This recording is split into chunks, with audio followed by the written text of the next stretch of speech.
public comment. Oh, I apologize. I thought it was on. All right. Next item on the agenda is consent calendar. Council, how would you like to proceed? I move we approve the consent calendar.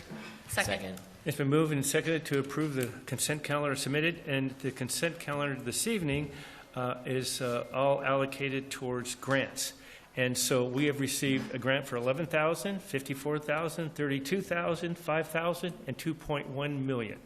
And grants have been applied for and accepted that we're going to be accepting this evening. So congratulations to the staff and everyone involved in helping achieve and acquire those grants. With that being the case, any other comments? Did you want to make a comment? Mayor Okay. Benetti, I just want to thank the chief and our grant writer who've clearly, and I know it's the team that does that, but we get questions all the time about the grant writer that we have in place and are we getting grants? And I think today is a perfect example of we are receiving grants. I know the chief helped with a lot of these as well, so thank you for all of your work. Okay, that being the case, I'll call the question for the consent calendar. All in favor, say aye. Aye. Any opposed? Hearing none, it passes. Next item on the agenda is consideration of the appointments to the Coos Bay Public Library Board, the interviews that we just had. Nicole? Yes, thank you. So I'll give us a start here. So again, you just held interviews for 2 positions that are open on the board. We received 6 applicants. One of the applicants just decided to pull back their application. So you met with 5 candidates just prior to the meeting, and you're being asked tonight to, following your interviews with all of them, pick 2 of those individuals. And just as a reminder, our library board is comprised of 7 members. One position is filled by a member of the City Council, an appointment, and Councilor Niebegal holds that role. We also have folks who must reside within city limits, and then we allow up to 3 of the positions to be filled by folks who reside outside of the city limits but within the Coos Bay School District. So you do have some leniency there in regards to candidates who have applied, should you wish to fill with someone outside of the outside of city limits. So. Pardon? Yeah, we didn't have any public comments. So do you right, need a motion? Christine, there was no public comments. No one signed up. All right. Sorry, I should also have shared maybe what the process might look like. So we now, because there was some changes in the state legislation about how we do, how governing bodies do work, we take a vocal account of votes by the members of the body. So you can make a motion and second, so you can open up the voting across the panel, if it's that easy. All right, so so we need to pick 2. So let's start. We'll take a nomination one at a time because I think otherwise it's going to get complicated. It could be many votes. So I'll take a motion for a candidate. So I'll make a motion to appoint Marty Giles to the library board. Second. Discussion? All right. All in favor, say aye. Aye. Aye. Any opposed? Okay, I'll make a motion to appoint Suzanne Copeland. Second. Any discussion, comments? All in favor? Well, Aye. Well, whoa. Oh, sorry. Russian.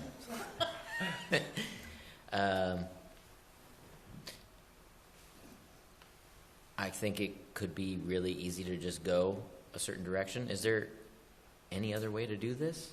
I don't know. I mean, this has been, this is new to us. So for the audience, what we've done in the past is we would have a voting, that we would vote on paper and then submit it. And I don't know, it seemed easier for us, but we can't do that for by public standards, state law, right? Am I correct? Correct. Correct. Yeah. So, I know. So So, we're I doing mean, this I guess now it's to be more transparent. Is that right, correct? I guess. So that But I mean, but it was public information anyway. So the point being, we can't do that. But if, you know, I mean, this is my suggestion, but if it's not, go ahead and, you know, someone else can, we can not vote this and then go through the process again. So, Yeah, I guess for me it's like all of these candidates were really good. They're very and so good. it's really easy to just go with whoever nominates somebody right off the bat, and then you just go that direction without a deliberation on maybe who is the best fit. It just so Yeah, we had I don't. 5 great candidates. Yeah, So- everybody was wonderful. Okay, let's do this. Let me withdraw this nomination, and let's just do this. Let's have a discussion. And we have one that's already been appointed, and so let's have some interaction, discussion on who should be the next person. I still support Suzanne, but others might have other opinions. There we go. Okay, I don't really know how to do. I mean, would it be easier to just like? And for the record, I'll withdraw my second. Thank you. I don't know. I don't know how to do this since this is a new process. But I just feel like it might just railroad us in one direction I just agree. by whoever speaks first. I mean, it was So- discussed that, I maybe. think that maybe one of your challenges is you would like to see a very diverse board. And we have experience with Marty. And we have very experienced candidates. But we're also looking for somebody that uses the library, maybe has some younger children, and also Relevant some of the experience. questions that we asked were, we know that the library is facing some challenges. And that's what made it hard, too, because they all had very good answers when it comes to the challenges that we face with the future of our library. So I think guess that's I'll just perfect. open the Yeah. discussion up with that. Yeah, I think it's perfect. I guess since I made the motion for Marty, I would like to just make sure that the public knows that Marty has served on the Coos Watershed Association for many years. She's served on countless boards. She's a naturalist. She's a business owner. She's lived in this community for 30-plus years. And I think based on her experience, based on her, she's been through a lot of Ford leadership trainings when we talk about productive boards and how they work and how to move things forward. She's very skilled in that, and we've seen some of the success with the Coos Watershed and the recent hire of the executive director recently. So that is why I made the nomination to appoint Marty. And the reason I suggested Suzanne is because she served on 2 different library boards. Even though she's new to the community, I think she brings a different perspective and aspect for the library, because we are in this position that we need to, we have some challenges facing us and might be some interest that could be beneficial to us. I also understand in our discussions, there were 2 candidates that have children. That was important to at least one member of the council in our deliberation and discussion. So I'll leave it at that. Can I also just remind us that the remaining members are Janice, who's here? Hi, Janice. Gina Sutherland, Peggy Christensen, Julie Stevens, and Jacob Niebergall. Niebergall. Sorry. So I'm curious, Jacob, as a person who's serving on this and wanting to have diversity of folks on the board, who stood out to you? I think folks who skewed a little younger and had children who were in the town stood out to me. John Hubbard, Chris Castleman, and Peter Roth all stood out for that respect. I wonder if, like, maybe bringing forth any nominations so that we vote on them, like we're maybe bringing it down to a few instead of just 4, or we're just voting on 1. I don't know. Maybe there's got to be a way to make So, I mean, I guess I could add, while we're trying to like mash together 2 processes, right? We do motioning and seconding and voting. That's what we do as a norm. And we used to produce ballots, which kept voting quiet except for the end result. The goal is to make sure that the public has an awareness of how those votes are tallied. I think that could be accomplished in the same way, if each of you wish to say who you believe the two candidates should be, and a motion and second and vote is made, I think we get to the same place. Well, Okay, I think we should have Suzanne. I already made the motion, but I'm just going to support that position. There you go. okay. I would like to bring forward John Hubbard Okay. into that. I would also vote for John Hubbard. As would I. I would too. Pardon? I would too. And that was my choice. Okay, well, there we go. So I guess if that's the case, I need a motion. I'll make a motion that we nominate John Hubbard to the library board. Second. All in favor? Aye. Aye. Any opposed? Aye. All right. Could I also just say that I think like to reiterate, every single candidate was amazing, and I wish we could have all of you. And good Agreed. news, there are so many ways to volunteer at the library, and we hope that you do that and apply again when seats open, because any of you would have made excellent candidates. Absolutely. I want to echo that this was a really hard decision because everyone's interview was unique and came from a different perspective, and I really am having a hard time narrowing it down. But there were just a few key things for me that fit this particular moment in time, and but that doesn't mean that any of these candidates wouldn't fit the board in general. So I really hope that you find ways to participate with the library, because I saw a lot of great assets that you could all bring to the library, whether it's volunteering actually at the library or with the Friends of Library or on the library foundation board. There's so many different opportunities, and I think we're taking a lot of time with this one because the library is very important to this community, as you well know. So just And I was just going to say, although the candidates each had different qualities that you pointed out, the common thread that I heard from each of the candidates was community. Mhm. And I don't think that that's stated enough, and how important that is.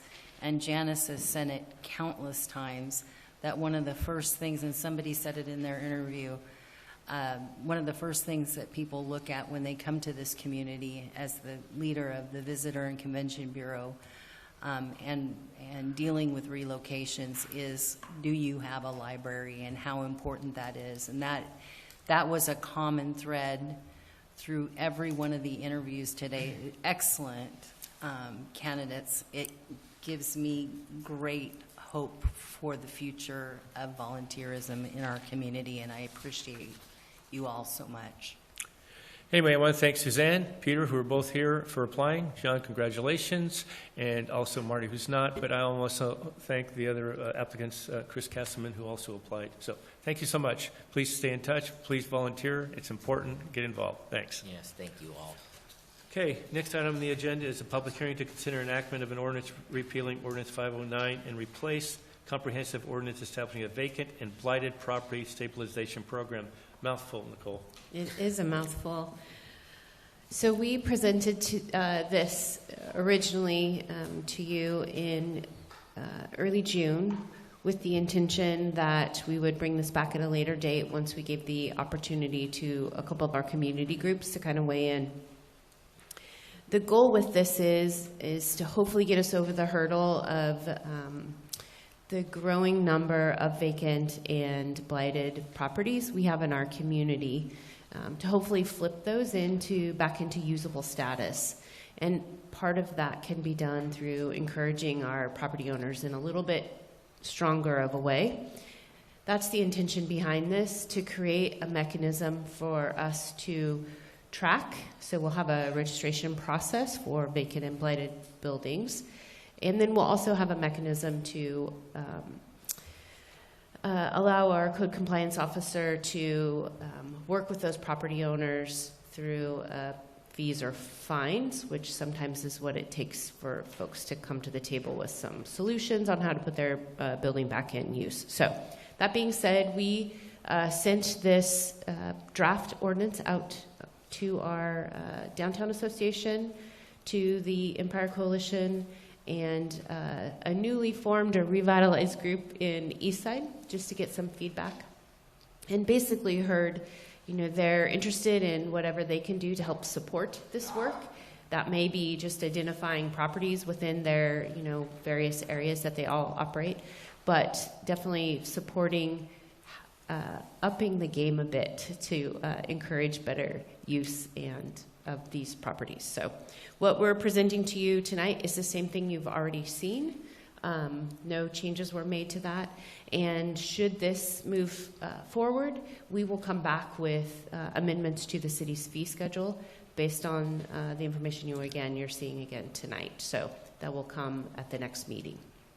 All right, council, do you have any questions for Nicole or the staff before we open the public hearing? I guess I just wanted to talk through the occurrences on the fees structure. So tell me how this might work, because I see that we've got a repeat violation administrative penalty is $500 per occurrence. Typically, when we go out and look at properties, are there multiple occurrences?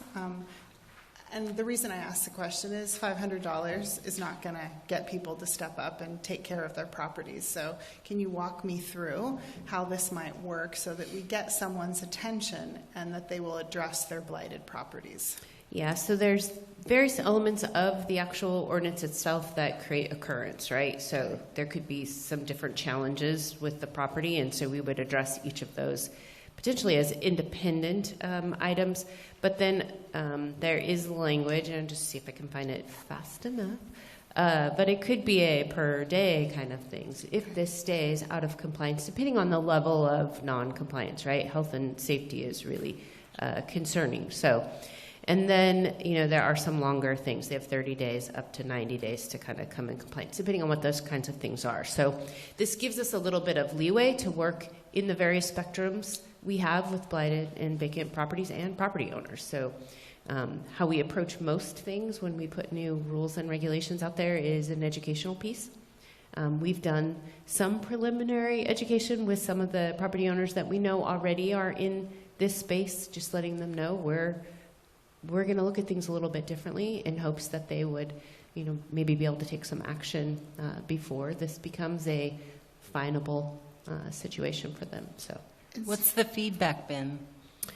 As far as In property communicating? owners, Yeah. So the only one that I've heard back from was the one who has property, the Fletcher building. Obviously not something he's happy about, but also believes it could be something that helps move the needle on his process because it's kind of tied up in arbitration.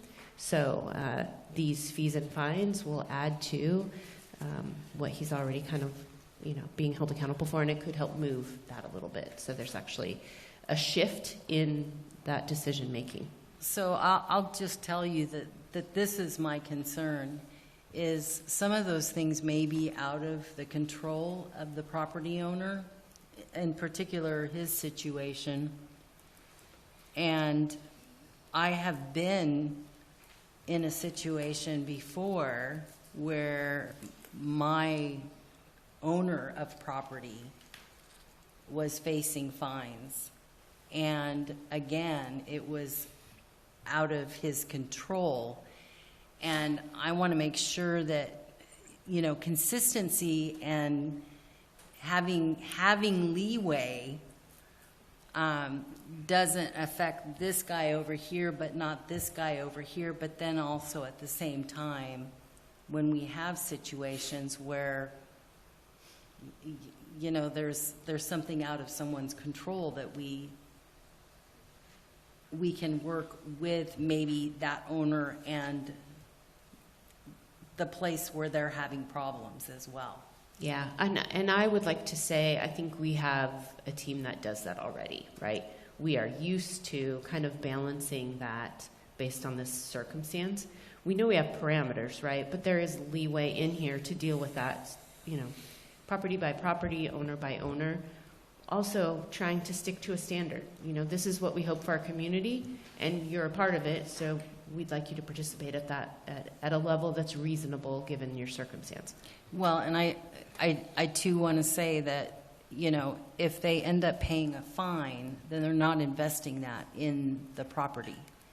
And that's the situation I had in the other situation. But I agree we need to do something.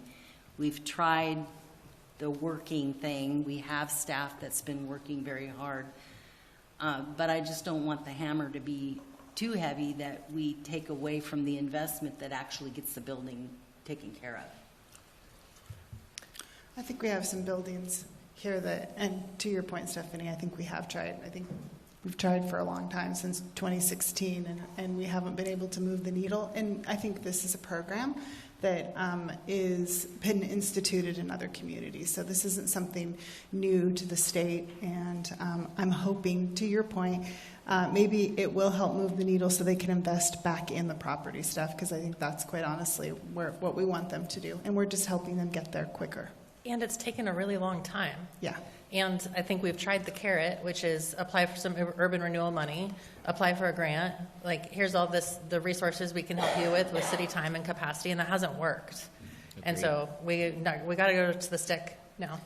I honestly think that the penalties could be much higher. I agree. If you think of the I agree. cost, or not the cost, the loss that the community experiences by having a vacant building in downtown, just any of it, what is it not doing for our community? How do we recoup that space, its value, in some way for the community? If you have a building that's vacant for 24 months, 2 years, you get a $1,000 fine. Is the community getting anything out of that relationship? Having an out-of-town property owner who doesn't care, is just paying property taxes on this, that is their investment in this community, and that is it. And there's nothing that's pushing them to do something with this property. I feel like we're not doing our community enough service by allowing that to continue. When you have buildings vacant on a consistent basis in the core of our community, it says that all the rest of the people who are investing their time and money and effort and vision and love into this community are doing so kind of behind the 8 ball in terms of getting this community up and running in a place where it feels well lived in, and warm and accepting. And I know that it's hard, but $1,000 after 2 years of vacancy is not going to prevent somebody from putting some paint on a building or fixing the windows or trying. The thing that they don't even have to do that costs money is just try to find a tenant who will do the work. And I almost think that it should be much higher. And I know that's probably not going to be a popular thing, especially not with property owners, but if you invest in our community in a keystone space like our downtown, and then you decide to leave it empty for years, that is doing our community a disservice, and it should cost something. I will say, as a member, and I've been long before I was a counselor in downtown, I hear that. I also want to remind this council that not all of our property owners downtown are from out of the area. Absolutely. In the buildings that we have problems in. Absolutely. And some of them that are trying to make the investments in downtown are from outside of the area, and they're bringing others into this community to make investments. And so I think there's a distinction there. I just want to make that clear for the record. Absolutely. I completely agree. There's people out there that are trying, and there's people who are picking up some of these vacant properties that might be trying to move the needle, and maybe they should, it's new ownership, and we're going to try real hard to get it within this span of time, or at least start working on something. So if they start investing in their building and trying, maybe there's a different clock. I have no idea, but I do think that $1,000 back to this community for a building that's been sitting empty for 2 years is not enough. Nicole, how did we come up with the fee structure, and do we have the ability to increase it? So this fee structure is kind of in the middle. We have communities who are doing very little fees and fines, and then there's communities who are hitting harder for those, especially those longer-term vacant. Much like our code, our fee structure is live. It can be modified as we see fit.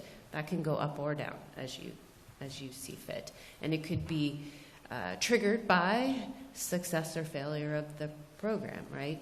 There's many mechanisms that might say this isn't the mark we should have landed with.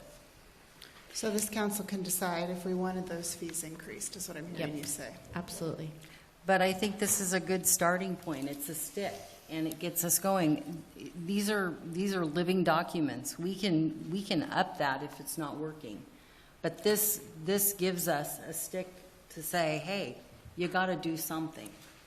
And at the same time, it allows staff, it gives them tools in their toolbox to work with the property owners. I'm not in favor of, I think if you found a middle ground, I mean, obviously I can live with that, but I'm not in favor of going higher. What if we, in 6 months, reviewed it? If in 6 months we've moved the needle, what if we look at, that's one option, and maybe others have different options. Can So- I just ask a clarifying question again? You, Counselor DeNovo asked about when the fees are assessed, and I'm not clear on they're assessed, vacancy beyond 24 months, $1,000. $1,000 every day, past 24 months? So within here, and I should have marked all of this down, knowing all the questions you guys would bring forth.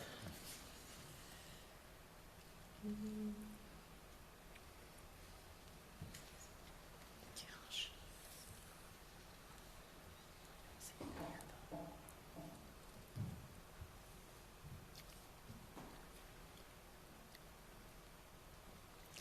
To me, it feels like getting a seat on the city council and just decided not to come anymore.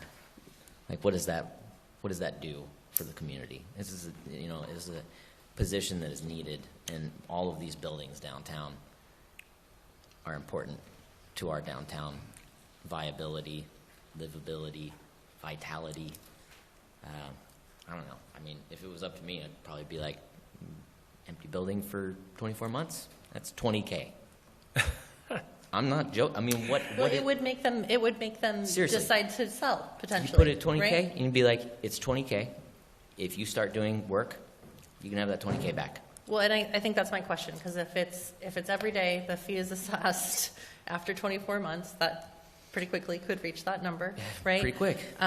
My second question, Nicole, while you're looking for that, is so 30 days from today, if we were to vote for this ordinance, it would go into effect.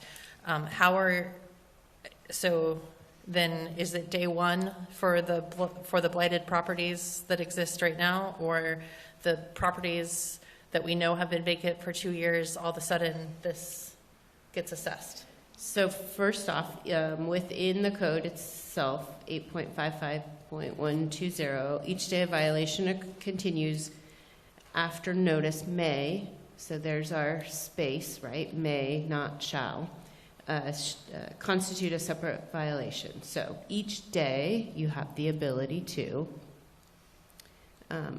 And then there's a notification time frame. So, right, we're going to say, hey, we put this in place, and you have 30, well, it depends on what it is, blighted, vacant, you have this time frame to comply.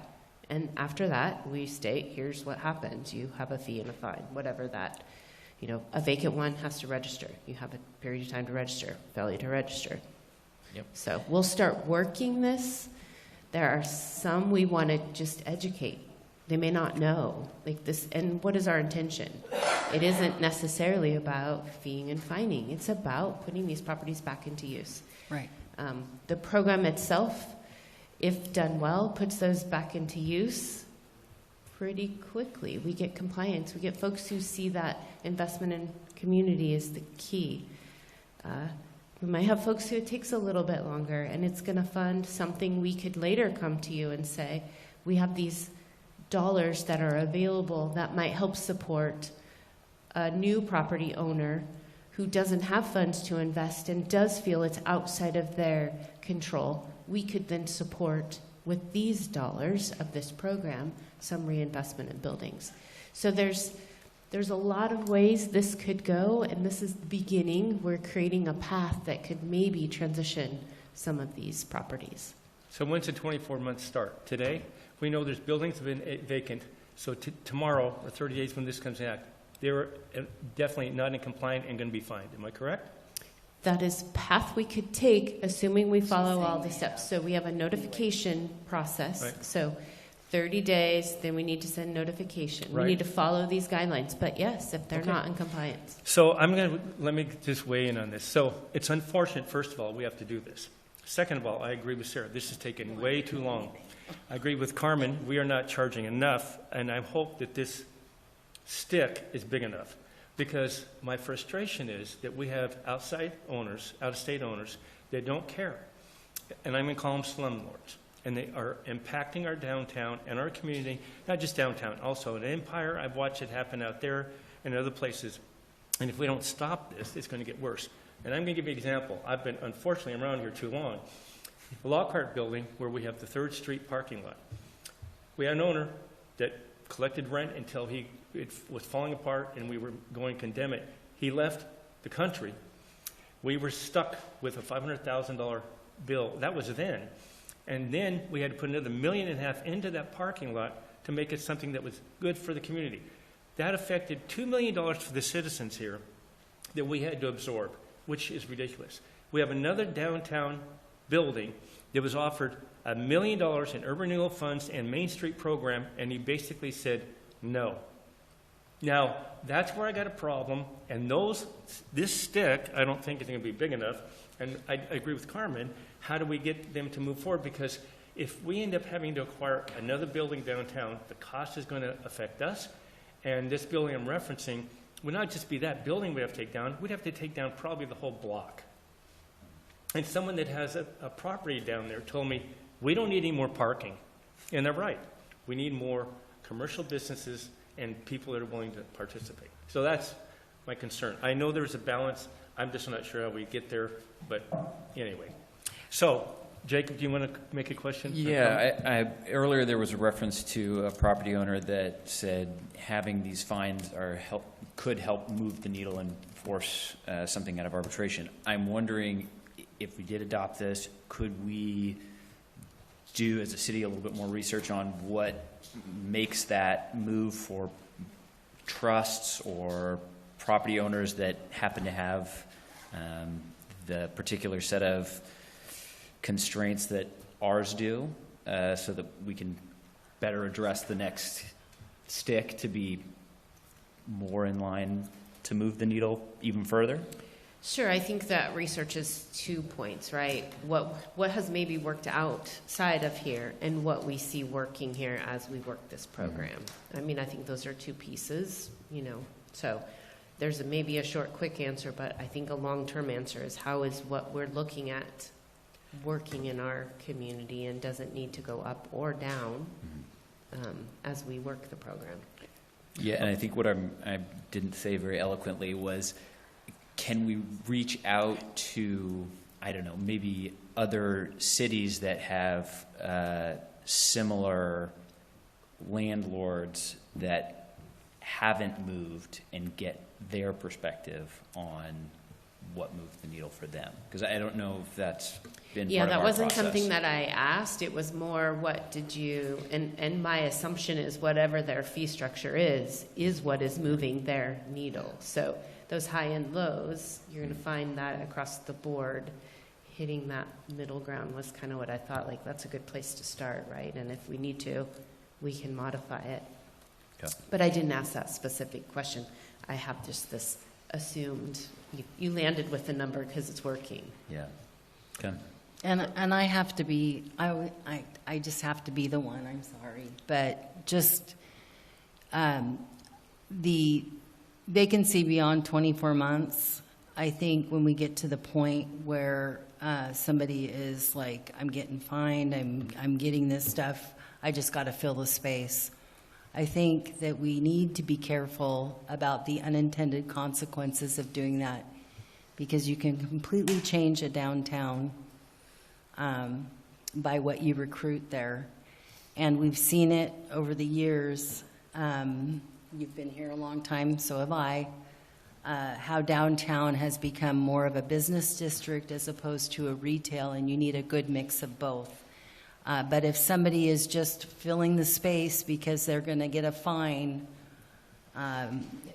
because they haven't had something over 24 months, I don't think that that's a good thing either. So, and that is something that the Downtown Association is working on and has started the process of identifying how do we want to identify as a downtown so that we are recruiting good businesses in, not we, as I sit on that board as well, but how are they working to recruit into downtown as well? Just, Respectfully, Stephanie, we cannot wait on the Downtown Association.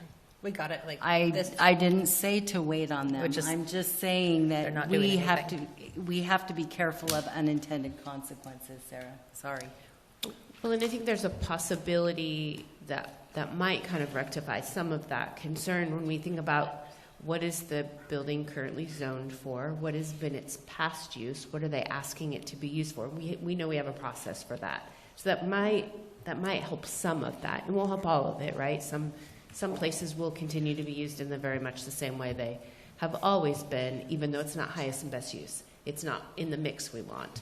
But we might find some, control in that. Okay, so Carmen, did you have a question or comment?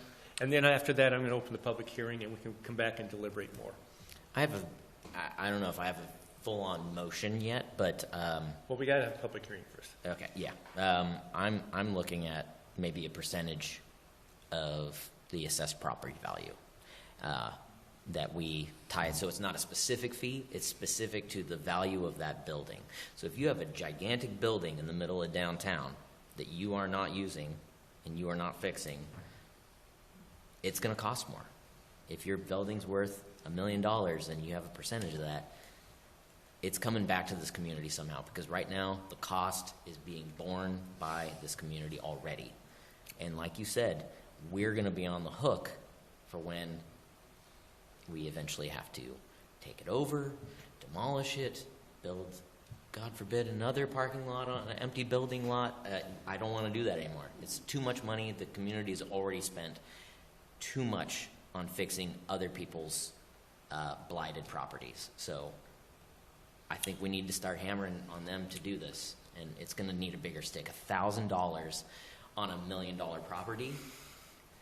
That's, it doesn't even, it's not a drop in the bucket. It won't even register with somebody who has the resources to buy a building of that magnitude.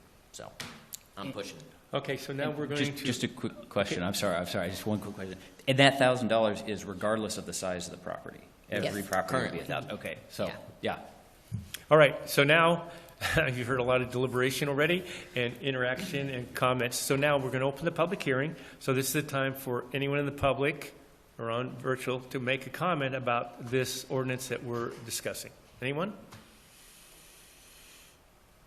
Wow, quiet Don't group. anybody Okay. rush the mic. So we're going to close public hearing, and so we're going to have a discussion again between us. So I agree with Carmen. Oh, you do have one. Okay, good. Julie Stevens. I do live in Coos Bay, 217 E Street. I'm also Okay. a local realtor. Speak it closer to the mic. Thank you. Sure. I would just suggest that you consider, if you're going to look at the county's valuations, just consider that they're not always accurate. The county assessor's office has focused more on updating the residential properties, not so much commercial. Okay. So their county's RMV isn't always accurate unless there's been a recent sale. True. So you might want to consider coming up with a per square foot number instead of going by the RMV. Just a suggestion. Yeah, I Thank you. thought about that, and I know that they're usually much less than actual market value. Mhm, they are. But at least it gives us and it might not be fair if the building was recently transferred, and then somebody's like, well, now my building's worth way more than this other I got a smaller building, but this bigger one is going to pay less of a fine. So that is something. In order to even it out, maybe a per square foot would be a better idea. Yeah, I don't know. But at this moment, something. Sure. And I appreciate that input. You bet. I can think of several examples of very similar properties that have a greater than 50% difference in their valuation, and they're not that far apart in actual value. Wow, So okay. that would produce an unequitable result, and I think that's not what you're after. That's true. So I would just, And I would imagine that the real market value of a building that's dilapidated would probably be much lower than, yeah. correct. So per square foot might. Okay, any other public comments? All right, hearing none, we'll close public hearing, and we'll discuss this again. I think the fee schedule here that we're talking about, if we want some action to happen, we need to do something differently. I don't know what that different is, but also I want to address that I think that we're more than willing to assist and help. Our urban renewal has gone from a facade program that we would fund now to improvement grants, and if we want to broaden that even more to help facilitate a business getting involved, I think there's lots of ways to do that. It's not that we're not willing to help a business try to locate in downtown or anywhere in the city. It's just the frustration that I get said, again, this is unfortunate we have to even do this. So the other question is, what happens if it's partially occupied? We have a 20,000 square foot building and a 500 square feet is rented. So is that considered occupied or not? Yeah, that's a great question. Yes. So again, living document, right? We may have to modify this as we see challenges that kind of go outside of what the intention was here. So to me, like the majority of that building would be vacant or blighted. We would treat it as a generally, I mean, that's just how I would approach that, whether or not that fits within code. I would hope we've given it enough gray that there is this piece to kind of consider the full building as a whole versus just the small section that is inhabited.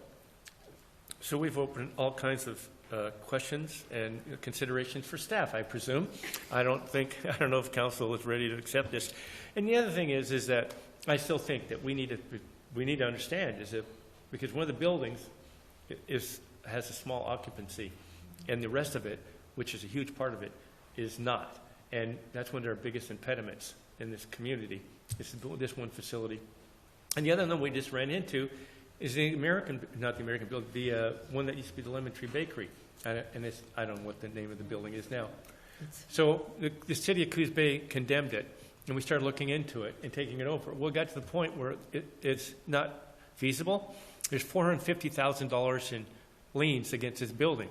So if we were to take it and condemn it, then we'd have to tear it down to whatever the cost may be, and then we have to try to find someone to go there, and then again, or it becomes a parking lot. So, that's the frustration that we have dealt with, and what it does, it stops, I feel, development and others to come into the area when they see that.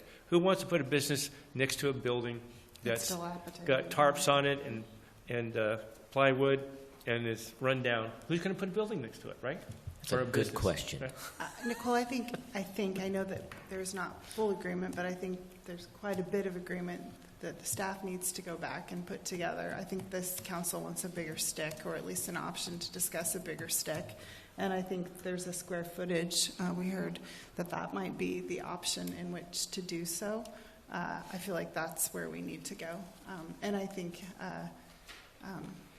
Joe is absolutely right. I appreciate Councillor Kilmer's comments as well, but I also think we have tried to work with many of these landowners, and we have been patient, and we have tried to do the things, and they haven't been working. And so, to Carmen's point, the opportunity cost of all right businesses who don't want to go down in that corridor because there are dilapidated buildings, there's an opportunity cost there. And so I think if we have something like this in place, as much as we don't want to have it in place, perhaps we actually move this forward and we have a vibrant downtown, which I think is really the goal for all of us, is a vibrant, livable downtown. So I could maybe offer a solution that might keep us progressing forward. So purposefully, we kept the fees out of the code, because the fees are the one piece that might vary over time, where the code is likely a little bit more solid. There may be some tweaks. So knowing that the code takes a 30-day enactment period, it gives us a moment to hear feedback and folks to maybe question us. And that can change the outcome, right, if that happens. But if nothing, then in 30 days we have something to work with, and we'll have another meeting date, too, a work session if we wanted to even talk then, in order to kind of vet out what this fee structure looks like. So we're still making progress, but we're refining it just a tad. So are you suggesting that we go ahead and enact the ordinance, but not the fee schedule? I'm suggesting you have that as an option. No, I of course, understand. there are many options. I understand there is, but Yes. if we got the code going, that gives us a 30-day window to work on the fee schedule or at another meeting, And we correct? can gather some information that might give you some examples of this building at this Okay. rate. This is what that might look like, those kinds of things. I think that's a good compromise. All right, council. Any more, how's everyone feel about that? If they are supporting that, so I would suggest that I agree that we should probably enact the ordinance. I move to enact an ordinance repealing Ordinance 509 and replace it with a comprehensive ordinance establishing a vacant and blighted property stabilization program. Second. Is there any other discussion? Hearing none. Christine, can you do the roll call, please? An ordinance to repeal Ordinance 509 as codified in Coos Bay Municipal Code as Title 8, Section 8.55, and replace with ordinance establishing vacant and blighted property stabilization program. Councillor Niebergall. Aye. Councillor Matthews. Aye. Councillor DeNovo. Aye. Mayor Benetti. Aye. Councillor Kilmer. Aye. Councillor Stevens. Aye. Ordinance number 602 has been duly enacted. And for the citizens of our area, if you have a suggestion on this, like we just got some information from, about charging fees and how, and maybe square footage of costs, we would honor, or not, yeah, I would honor having any opinion about this. So if you have any suggestions, please bring them forth to any of the council or the staff. So, thank you. Next item on the agenda is consideration to approve the project management contract with HGE Architect, Inc. for the seismic rehabilitation of the East Side Fire Station. Chief Atkins. Good evening. A little while ago, earlier this evening, you approved the acceptance of the Business Oregon grant for a little under $2.2 million for the seismic retrofit of East Side Fire Station. The next step on that process would be to hire a architect, project manager to continue the work on that. We already have all the design work done.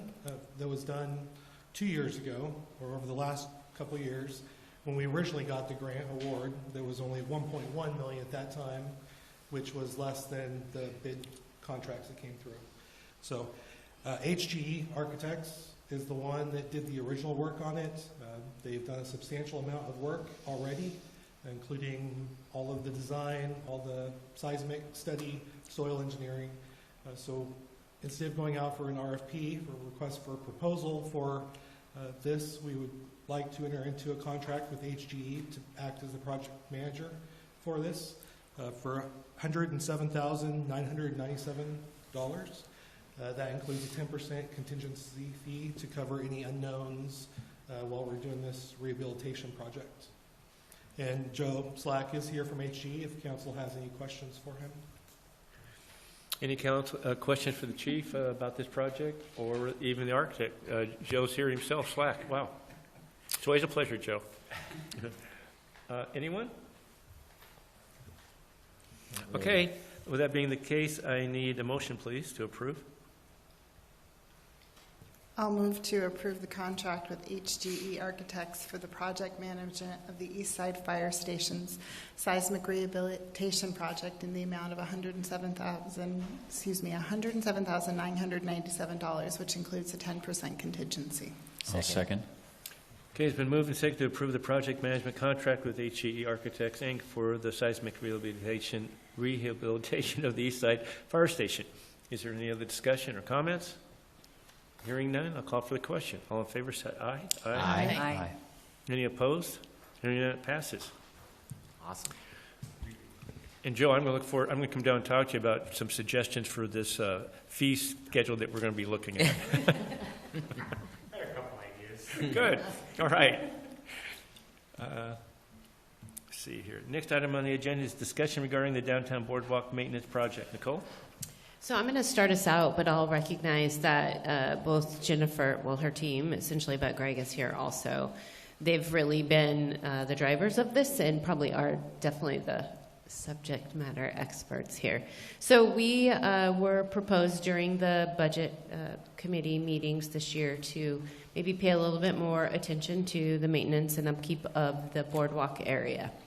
There was some understanding of what that cost might be, and we took that information, created a scope, put that scope out on the streets, got some bids in, and they came up a little bit more than what we initially were thinking from the budget committee discussions.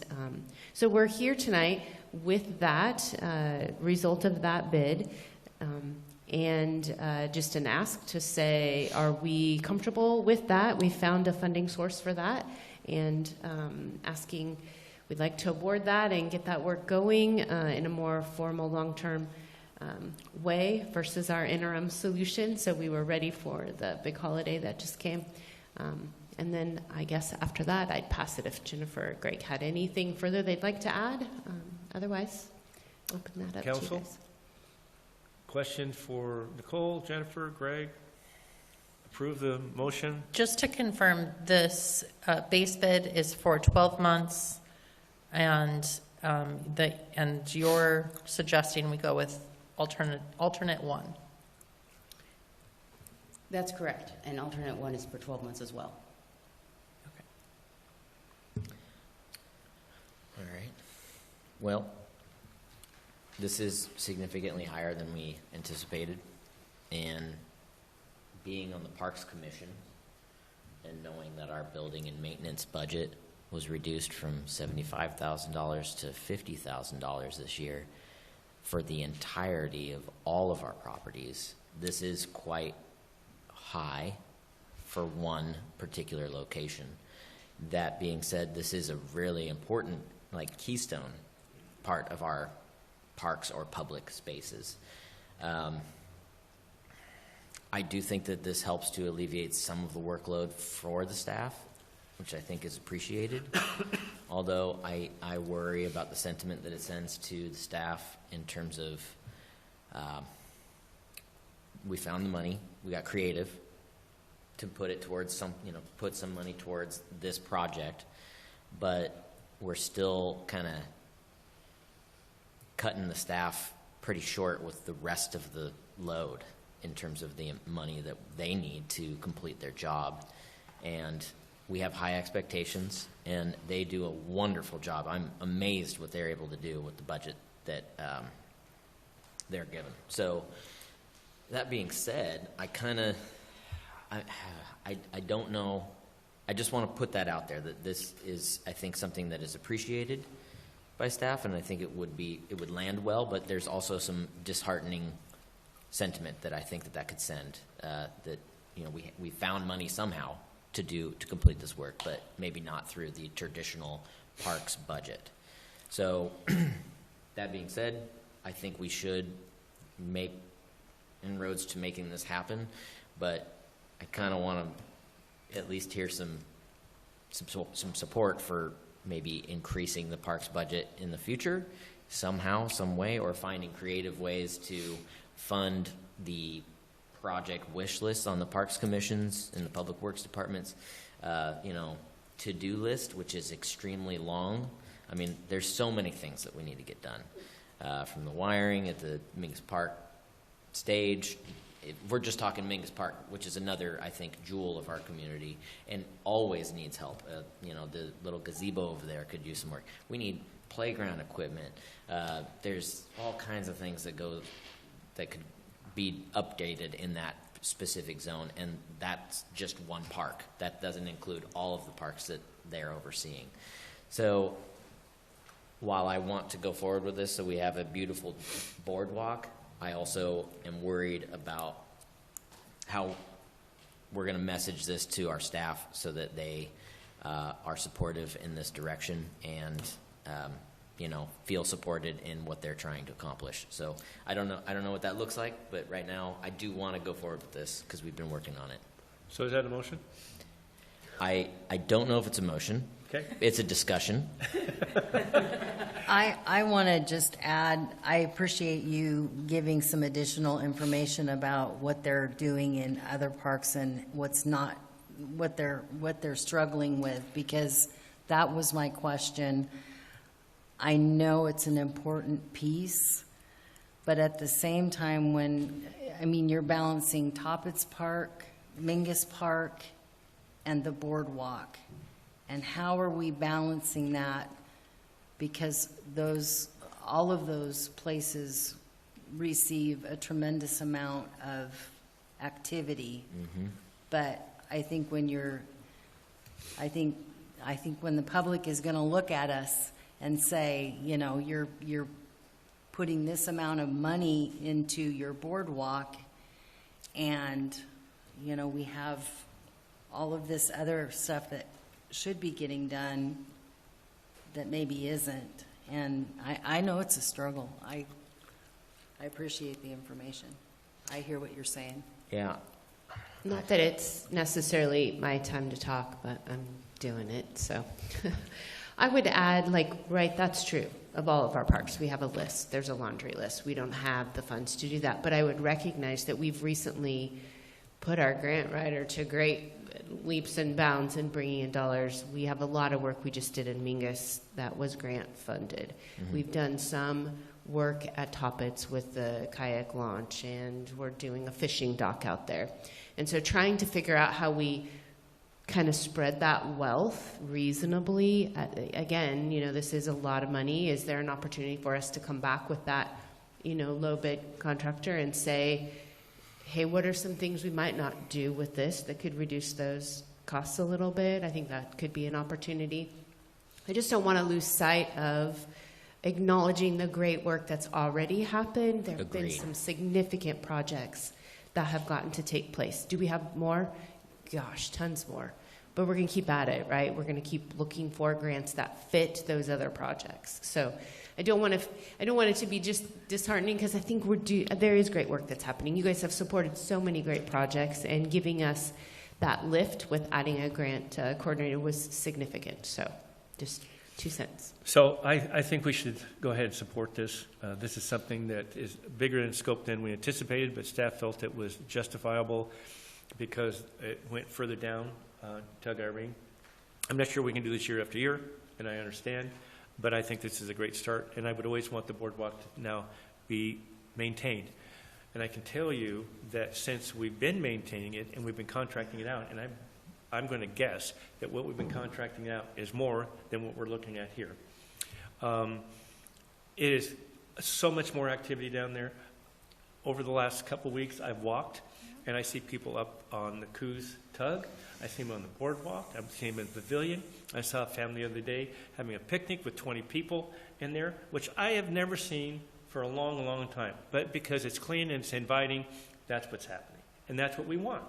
So, with that being said, though, I agree that our parks budget was $75,000. We cut down to $50,000, and this is basically what we're spending here. I mean, it's hard to justify it. So, in my opinion, when the budget comes back around next time, I'm hoping that we can double our budget, if not more. I think we also need to look at what Carmen talked about. We have the facilities in the Mingus Park that need some attention. Can we put some grant money or look for grant money there? I think we need to get creative, though. We can't just put it all on staff. I think we need to look at a park and rec district we've talked about multiple times. I've talked to Ariane, who's on the Parks Commission. She feels that the park and rec district at this time is premature. She feels that we should do Friends of the Park to raise funds. I think that might be maybe the next step that we take to help facilitate some of this. So that's a mouthful. So go ahead. I have a question. On the bids, we had the Tug Irene Menasha tree. That area has been cleaned out. Is that something that we have to do in this alternative right now? I mean, what? So they planted grass there. In fact, I was walking and I got to see the action. They were digging up there was some dirt, and they were putting some sprinklers in it, and there's some grass seed underneath there, and that's what that straw mat is, to hold the grass seed down. I'm taking your thunder here, Greg. But anyway, that's what I learned, because I ask when I'm around. And so there, Well, there's gonna be it looks grant. 100% better And already. This award would be them maintaining that grass. Oh, okay. Okay. I think another thing to consider is that the boardwalk is in our downtown corridor, and we just had a conversation about blighted buildings. And if we do not continue, we have to walk the walk, right? Is that it? Walk the walk, walk the talk, whatever it is. And quite honestly, that boardwalk does need some work. And yes, we have put grant dollars in Mingus, and we've done some stuff at John Toppitz as well. And I know it was more than what we originally expected the price to be, but I also walk that as well. And I have seen less unhoused people in that space. I have seen more people as well. And I think, again, it is the gateway, right? It's how we present ourselves to this community. And we're asking everyone else to step up their game, right? You need to make sure that your businesses look clean, and we need to make sure that we have a vibrant downtown society corridor. How can we do that if the boardwalk? And I know that this group is supportive of this project, but I just, again, want to remind everyone that by doing this work, hopefully everyone else will start doing what they need to do as well. That's the intent. Agreed. So- Just one point of clarification. We found the money. Can you explain where we're funding this from? Yeah, I understand this to come from our tourism dollars. Great. So I would like to see more of that for projects like this, where we're beautifying our community instead. We do a great job of bringing people here, but we got to nail it when they get here. We got to make it look nice and inviting and warm. So I just want us all, while I will support this, I just want us to remember this conversation for the next time there's a thing that needs to be funded from the parks or in the budget for next year. I will bring it up one more time. I know Greg will do the same. The parks need their support, our support. And so I'll keep hammering at this. I feel like I'm doing this all the time. Bike lanes, parks, constantly, but I'm going to keep ringing that bell. You forgot parking lots, Yeah. that too, right? Well, yes, parking lots they have maintenance. So that's a parks maintenance thing. I mean, the new 3rd and Central parking lot, I imagine there's quite a bit of maintenance that goes on from this Parks Commission, or from the Parks Department, and, that's not free, and we got to pay for it somehow, so. I'm done, I'll get off my Okay, I need a motion. It I don't think we it's need not, a it doesn't motion. call for an action, it's just consensus, right, Nicole? Yeah, this is essentially in my authority to grant, but this has been such a topic of conversation. We want to make sure we are taking the right path. So I think we're there, right? Okay. We've heard where So we... so we have a consensus, or we can do a motion, but we have a consensus to have Nicole move forward on this contract. Yep. Yep, okay, Alternative one. all right. All right, next item on the agenda is a consideration of approval of a proposed city charter amendment. Approval would require adoption of Resolution 26-5, calling for a measure election to submit to the electors of the city. Nicole? Yes, thank you. The charter is a living document, but it does take a little bit more effort to modify. We have had some things shift over the years. For example, we used to have a municipal court. We no longer have that. It speaks to the need or necessity of having one, so it's one of the pieces in here. But the larger part of this conversation is really related to recent state legislation that gave opportunity to communities to shift their allocation from their transient lodging tax, just speaking of tourism dollars, to a different formula in how we promote our community. And so that's been kind of a conversation across the state and really in our area when we consider how our Visitor Convention Bureau is funded. We know that that's comprised of 4 members currently. That's the city of Coos Bay, the city of North Bend, the Coquille tribe, and the county. And the organizations currently in that mix are interested in maintaining the formula of allocation. But I think it might be important for us to consider putting that in some sort of document so that future generations acknowledge this allocation as we promote our communities. So the charter amendment is going to kind of formalize that. That's what's being presented to you, should you wish to move forward with that. Should you wish to adopt this resolution, and we'll start that path so we can put this on the November ballot, which would modify the charter. So this would, besides some housekeeping, the TLT 7030 would be just continuing what it is. We're not asking for any changes. We would ask it just be the same that it is and be put in the charter for the citizens to vote on. And I want to remind everyone, we just got done talking about coming up with money for parks and whatever. This TLT money can be used for parks and those type of things. And so, and I believe some of the cities that were against leaving it 70-30 that I listened to testify at the legislature were talking about infrastructure in their communities. And we, I think, have been very good stewards of our infrastructure. We've taken actions and to make sure that we're on top of it with this wastewater. The streets, we've taken action with urban renewal money and doing our TOUGH program. So therefore, we're moving forward in a fashion that is helping those things be taken care of. In my opinion, TLT will never be able to support those type of things because it's just not enough. And so TLT brings tourists in, which bring dollars and economic, economic development into our community. I don't know, to the tune of how many millions? 253 million. Did I Right. have that right? So those, Coos Bay, North Bend, Charleston, 154.6 million last year. okay, so those dollars are going to stay, and I just want them, the future councils and citizens to understand this is in a document.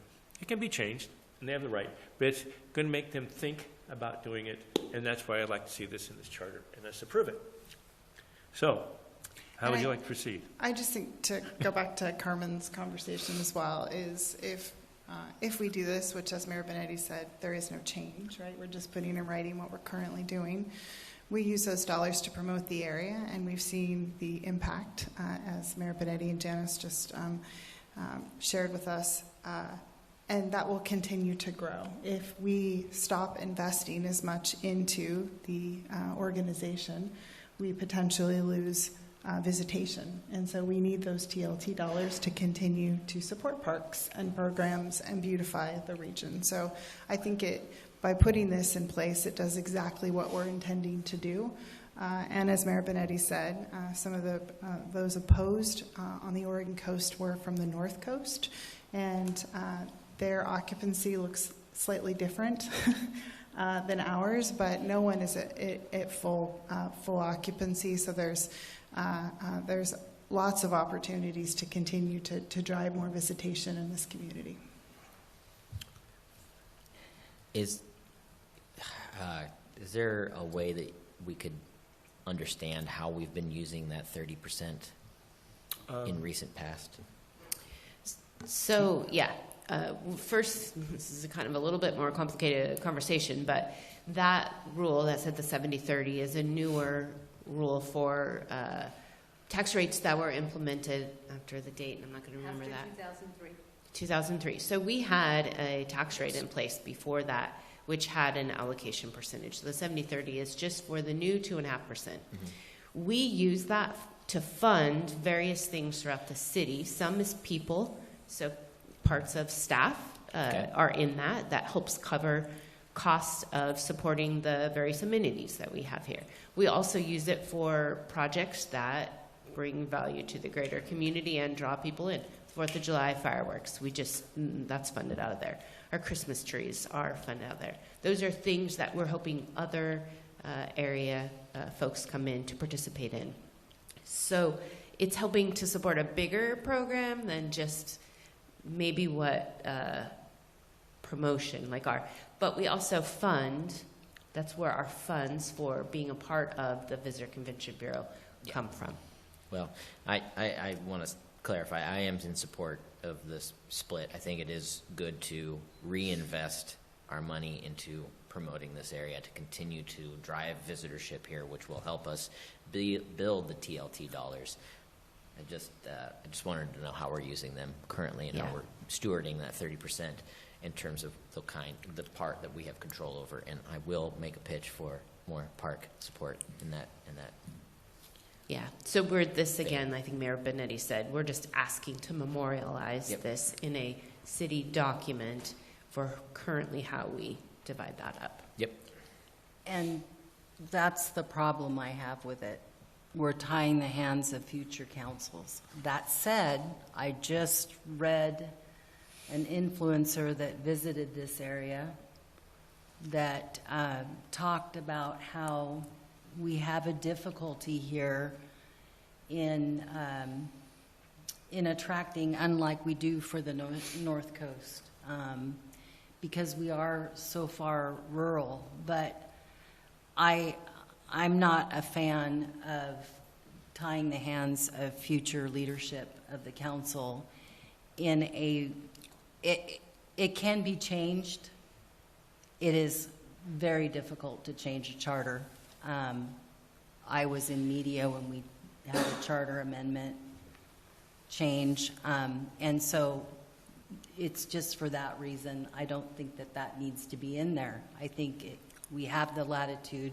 It can be a policy decision. I don't have a problem with a policy. I think it's much easier for a council, if the situation changes, to come in and say, you know, this isn't working out for us, and we need to make sure that this stage, I just don't like it in the charter. Well, I definitely don't agree with that. I think a charter can be changed. It's done all the time. And if that was the case, the state legislature, I mean, look how difficult it is to get things changed there. I mean, you know, but it got changed. And so I think this is something that we're protecting an asset and taking care of what is important. And I think it makes a council think twice before they go ahead and do it. And therefore, they can change if they wish. So, I don't know if it's helpful to the conversation, but in part of that changes at the state level, there was also an increase of 1.25% to the state tax. And so that's an increase that all guests will experience. And so in some areas, it's the transient lodging tax is going to be really expensive. Portland's concerned about it because of conventions and how that will impact their community. And so I think Oregon, right? I sit on the Oregon Tourism Commission, and while we cannot advocate for or against, there is real concern in the industry of how this will impact us. That's at the state level, right? So that's at 1.25% that's going towards wolves, I think, right now, right? And I'm sorry, I could do a better job than that, but I'll keep it there. And so I think, to your point, Stephanie, I understand the concern. I really do, but I also think doing the 70-30 now, I feel like we have a duty, a duty to do it right now, because we don't know if that, we've opened up Pandora's box, and that's a lot of money, right? And people can continue to tax it. The tourism industry for Oregon is a $14.3 billion industry, and now, potentially, we've jeopardized that. And so I think what we're doing is actually being stewards, good stewards of those dollars, and protecting it for this community, because each community is slightly different. And I know you don't disagree with that. I just think that I thought it should be said that from the state perspective, we need to be concerned about that 1.25%. and I want to just add into it that, you know, in 2003, the Lodging Association took this to the state legislature and asked them to put this on themselves for the promotion and help of tourism. And that's been neglected. And I think that's a shame. That shouldn't have happened, but you know what? It was in the state legislature. No one ever thought that would be the case. You had Governor Kulongoski that supported it. You had all the legislature supported, all the tourism industry, the Orla, all of them supported it, right? With that intent that it would stay that way. And it got changed because, again, they're taking money from Peter to pay Paul, and that should not be doing it. And I just don't want that to be the case here. I want this future councils to think twice before they act, and that would make them think twice. Well, and I just want to say that generally I don't like people that are in decision-making positions like ours to sit on the fence, but that's where I was. I just had to say the other side. I totally support what is happening for our community, and it's made a huge difference economically. So I want to make that clear. I just tying the hands thing. Any other comments? So the 70-30, my recollection from the Budget Committee is that 70% that is designated for tourism is very subjective, correct? Like, So we paid for things like fireworks. We give some of that to the VCB. We pay for a variety of things that support tourism, correct? Correct. And that comes before us in our budget meetings with the details. Correct. And so there is some opportunity to move those around in some different categories as long as it promotes tourism. Tourism promotion, community promotion dollars, right? That's how we want to bring those folks from the outside to come in. So we're not spending the same dollar all the time. So yes, there is that kind of space there. Yeah, thank you. Jacob, any comment? Yeah, just a clarifying question. So does that mean that a council, like if we did adopt the 30%, could we adjust it without adjusting the charter? Could we make it 40% or some other percentage that's higher? So mathematically, if you make that 40, you got to make the other side 60. So what we're saying is we want tourism and promotion, whether that's contributing to VCB, doing the fireworks, is that 70%. Okay. Now, some of that promotion is happening on our side, some of that's happening on VCB. We are acknowledging 70% shall say stagnant. This body here is acknowledging that in the charter towards promotion. Okay. Which is what we do today. So the city keeps 30%. And what we do with that 30% is the fireworks and all these other things. The 70% is given to the VCB. The VCB is then charged with using those dollars to promote tourists outside the area. That's not my understanding. So the overall, this is where it becomes really challenging, is the mix of those two tax rates result in. I apologize, Sarah. Thank you. Yeah, ours is a little bit different than just, it's not a straight 70-30 of all the taxes we collect. Because if you do it, I think it's 2 7s, 5 7s. Yeah, because of the, so it's kind of 70 5%, and then we have the 2.5, and 70% of the 2.5 is what's being used for that, which really allocates to about 40% of the total TLT. Correct, but we're not taking our 70% of our TLT and giving all of that to the VCB. Right. No. Yeah. You're right. Yes. But it is very focused. But it's tourist-related. Promotional things. So, for example, we would not want to use that to put new carpeting in council. Correct. Yeah. Yeah. So, but because we don't really get tourists here. We don't. Yeah. Shocking. You guys, my dad's here. He's a tourist. But it's like the boardwalk we did, and you could use it for the park, in like the gazebo or something like that, or the stage that needs electrical work, or whatever it may be. So yeah, we have some flexibility there. And anyway, I think it's a good mix of what we have. It's not a straight 70-30 situation, so it gets complicated. And I'm not passionate about it at all, so there.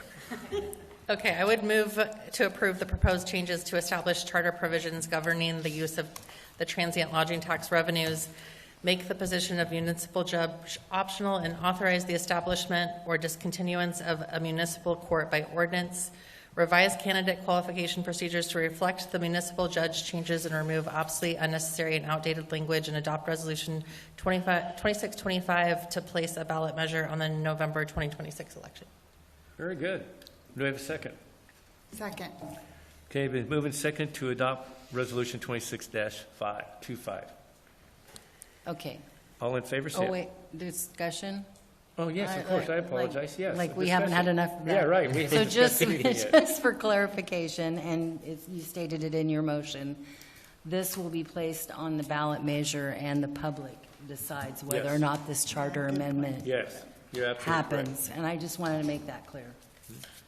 You're right, absolutely correct. So this will be something for the citizens, they'll go on the ballot to make a decision on. So anyone has an opinion on that can have, I think this will be, this will be in different venues throughout the city, throughout the year, and, which is great. We'll have the discussion. Anything else? Okay, I'll call for the question. All in favor, say aye. Aye. Any opposed? Hearing none, it passes. Thank you. Consideration to contribute to the Oregonians for floodplain protection. Nicole? Yes, the council made a contribution to the Oregonians for floodplain protection in January of 2025, following the FEMA BIOP decision, which really shifted the way many of the parcels in our community could be developed. This is impacting, much of Oregon. Most counties, cities are impacted by this. So acknowledging that we need some help kind of fighting this rule that's been placed upon our community, there was interest in supporting this larger group, this across Oregon, many cities participating. We did 10,000 originally, and in your packet is the email from the kind of lead for this group, and he shared the various steps they've taken, the progress they've made. They have a bill in front of Congress right now that will hopefully move the National Flood Insurance Program forward. They're working to get co-sponsors for the bill. They're making some good progress there. In the executive branch, they've worked with the FEMA Review Council to put forth a recommendation that the biological opinion be rescinded, and they're making some good progress there. So because of those efforts and the impact it would have to this community for the current stance to remain, they've asked for continued support so they can continue to fund this work moving forward. It's, again, ask being made for $10,000, but any amount I'm sure they would be happy with. So that's what's being proposed. Certainly interested in whatever you guys would be willing to support with. Yeah, so we, this council went ahead and supported 10,000. And besides hindering economic development, this thing moves forward in the fashion it is, it's going to also would impact us financially. Chelsea, how much do you think we'd have to add to staff to have to deal with this? I mean, I think we'd need a good one full-time person to handle this. Right. Dedicated, yeah. And it would put a real burden on any business to go through development. And I'm sure Joe from HCE can attest to that. I know of a building downtown that had a roof put on, and they had to go through this. I mean, it's through an engineering process and whatever.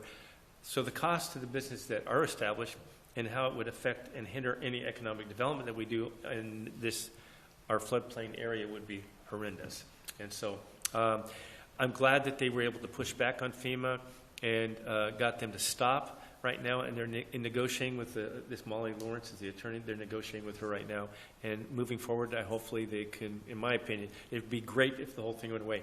I'm sure that probably won't happen. There'll be something that we have to deal with, but hopefully not the impact that we're looking at now. So I think we should do it, but how does the rest of the council feel? Do you need a motion? I do. I move we approve the 2026 contribution to Oregonians for floodplain protection. That was not easy to say. Second? It's been moved and seconded to contribute to the Oregonians for the floodplain protection for the amount of $10,000. Any other discussion? Hearing none, I'll call for the question. All in favor, say aye. Aye. Any opposed? Hearing none, passes. All right. A lot of discussion, a lot of interaction. Good meeting. City manager's report. Yes, thank you. So a couple things just to reiterate the importance of the work we've done with getting some additional funds, outside funds, to come in and support projects for us through grants. We are working on a dashboard so we can make sure that we're reporting this out regularly, and maybe inclusion in Friday update, all those things, but really kind of having a kind of current, up-to-date dashboard so we understand how we're looking to other sources to help fund the things, knowing this community has some challenges sometimes to come up with extra dollars. I wanted to also give a minor update. Over the weekend, we had a boat at the docks failed to stay afloat, and so we are working through that with the owner. Ultimately, the responsibility is the owner, but we as a community want to do what we can to preserve our natural spaces. So we're going to step in, and we've had a boom in there and some buoys and things to make sure we have awareness. We're going to kind of upgrade that a little bit to do a little bit better job collecting. But bigger picture is that boat can impact our docks. So we're probably going to need to step in and take action, keeping track of costs, all the things, because that owner ultimately has that responsibility, and we expect to push that forward onto them in whatever way can encourage payment. Do we have a hey guys here? No? Okay. Nicole, was that boat insured? That is a great question. One of the pieces of the puzzles we've been struggling with that new owner to resolve. So, thankfully, this body made a decision to modify how we operate and maintain that the dock system down there, and that's a requirement now. So while we also understand folks live there, and so we have a challenge in kind of managing that while there are folks living in those boats, our first and foremost is to make sure we can preserve that space. And so, yes, we now require, and they were struggling with that piece. So, doesn't remove responsibility, though, just because you have insurance. And then I wanted to, a couple shout outs for the fireworks this weekend. I think they were spectacular. I appreciate the fire department's part in that, supporting that. Obviously a little bit bigger than usual because of our 250th birthday here in the United States. And then another shout out to the Water Quality Division. They just a reminder, this body brought back operations and maintenance of our wastewater system on July 6th of 21. So we just passed the 5-year mark, and we have reminders every day of that being the right decision for this community. So that's kind of what I wanted to share. It's a busy time for us right now. Across the city, you're going to see lots of projects happening. So. Yeah, in the Friday update, you'll see that the things that have been accomplished because we've taken this in-house, and what's been done, and how many of the violations we are not incurring because of it. And the wastewater staff has done an excellent job, so I'm very proud that 5 years, it didn't seem like 5 years. But anyway, they've done a great job. Anything else, Nicole? Jacob? Yeah, well, I'll start by saying the fireworks show on the 4th of July was spectacular that the city put on, so I had a great time watching that. I'll also say that thank you to all the candidates who came out for the library board. That's to John, Chris, Suzanne, Peter, and Marty. It was very good to be a part of this, and I'm excited to get to work and hopefully see some faces out in the community doing other things too. I also am very much looking forward to a Choshi update that we might be getting from another counselor. So, yeah. My turn, I guess. Christine, how many skills do you have? I know you have a million. Okay. Background, Counselor Niebergall organized an event with a class, and the city of Choshi, which is our sister city, sent us some fans that a class had made, and so Counselor Niebergall coordinated myself coming in and presenting about our sister city, and then the kids doing an art project along with, they wrote some letters. And so this is a display case that is right inside of Choshi City Hall, right when you walk in. It's filled with sorts of things from Coos Bay. And this is a video of that with our fans and the letters from the kids. And the man who I had the privilege of visiting or being my translator when I got to visit, went in and translated all these letters for the kids that had sent the fans. So potentially this could be a pen pal relationship in the future. It's the hope, right? Yeah. So pretty cool video. That's again inside of Choshi City Hall with all of those awesome fans. So we'll have to make sure and share that with that classroom. Yeah. That's all for me. Stephanie? I don't have any, I wasn't going to say anything, but I just think that is the coolest thing ever. Boy, and you did that, you started that whole process by taking your time and your resources to visit that city and look at what you've brought back to this community. That's wonderful. It sure is. Lucinda? I wanted to thank the chief and Western Fireworks Display for a tremendous fireworks display this year. And I also wanted to congratulate Chief Chapinar for his participating in the FBI National Academy. I had to look it up in the news, so I got it right, so that was the noise. I apologize. The prestigious leadership program for senior law enforcement. And I think you're one of very few in Oregon who got to participate in that program. So it's such an honor, and we're so thrilled. It sounds like you learned a lot that you will be able to apply to our community and in this great state. So congratulations. What an honor. I don't know if you have anything to say, but I'd love to hear more about it. Thank you. Thank you for that. Yeah, it was an honor. It was a privilege. And there was a lot of information that I learned and we'll be bringing back and just really evaluating a lot of the programs that we already have implemented and maybe some that we need to implement within our organization. So, yeah, there's just going to be a lot of great things. Well, congratulations. It just speaks to the incredible staff that we have. And I also wanted to thank Greg for all of the work on the boardwalk. It's been a passion project for me. I think you know, you and Jennifer specifically. So I wanted to thank you for all the work and the diligence that you went through in the RFP. And so I'm grateful to you both, and we're so fortunate to have such a great team. So thanks. Thanks, Lucinda. Carmen? Yeah, most of my comments are related to thank yous. Water quality for 5 years, like really killing it. It seems like we had so many DEQ violations and public service announcements, in the past with our past contractor, and we just don't have those anymore. So I just want to say thank you to you and the staff for really being the stewards for clean water in this community, and just we use your services every day. So it's very important. I also wanted to say thank you to the park staff. There's a lot talking about parks in general, the Public Works Department, and you all are doing an amazing job with limited resources, and I just want to let everybody know that you are seen, and we really appreciate the work that's being done. It's an amazing amount of lift, and I know that the people who work in that specific department really care about it, and it's just something I want to make sure that we recognize. And then additionally, we had a lot of discussions about various things tonight.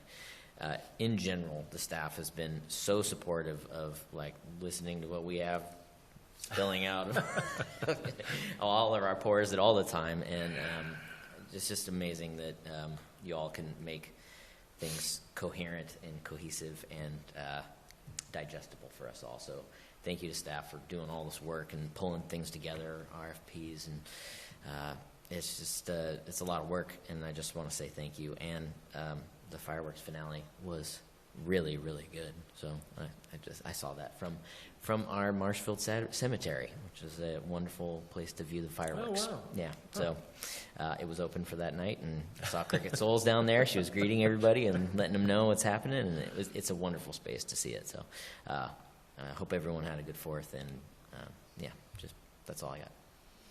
Yeah, so I also want to thank, we had the wonderful fireworks we had. I mean, not just the City of Coos Bay, which was fantastic, but also for the Coquille tribe.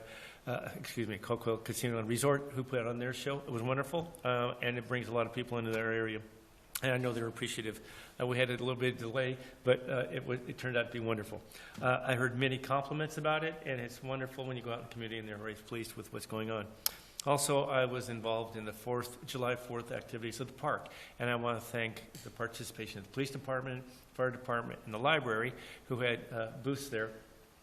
And we had a few others. And I talked to Beth with the Downtown Association. The Downtown Association is the one that handles this. And what she said was it's getting more difficult and harder to get participants to do these events. I saw Steve Snyder, because we didn't have a food event, facility that was selling hamburgers in the past. It was the Boy Scouts, but this year they were helping with the fishing derby with the ODFNW. So I hit up Steve Snyderman and said, hey, how about Rotary taking it on? And he thought that they would. So I'm challenging all of us to find others in the community that might be able to go down there and get more vendors to participate and have booths there to make it more viable and try to get more people active again. If we don't, she was afraid, and I would be also, that maybe it goes away, which would be a shame. But anyway, they did have the firecracker run, which was great, and it was fun to see the kids run it. My niece and nephew did, and then it was great to see the adults run it. So it's always a fun time down there. So anyway, the other thing that's come up is I came upon this, I'm not sure I got the information, but topping trees in our community, in our city, is not allowed because of a municipal code. I think we should visit that.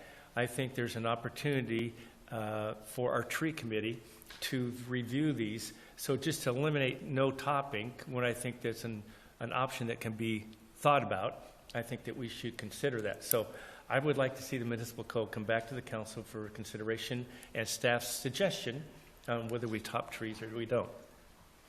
Okay? I think that would be all right, hopefully. The other thing, pavilion roof down there. We talked about a metal roof being on one of the pavilions. What's the status of that? I know it was going to be a metal roof on one of them. That was coming back to us, isn't it? Is it coming back? That's going to come back, yes. All right, that answers my question. And that's the end of my comments. I want to thank everyone for staying and listening to all our dialogue. I hope it was interesting and informative. It was one of the better council meetings that we had discussion, and so that's what this is really about. And so I appreciate that from the council and staff. We do have an executive session, so we won't be adjourning the meeting, because we're going to an executive session. But I thank you everyone for attending. You won't be able to stay for the executive session. We won't be coming back out of executive session to making any decisions. So thank you so much. We'll take a 5-minute break and come back.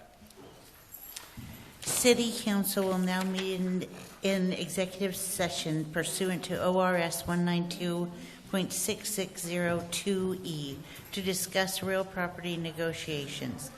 If the council intends to come out of executive sessions to take final action, the presiding officer should announce when the open session will begin again. Representatives of the news media and designated staff shall be allowed to attend the executive session. All other members of the audience are asked to leave the room. Representatives of the news media are specifically directed not to report on any of the deliberations during the executive session, except to state the general subject of the session as previously announced. No decisions may be made in executive session.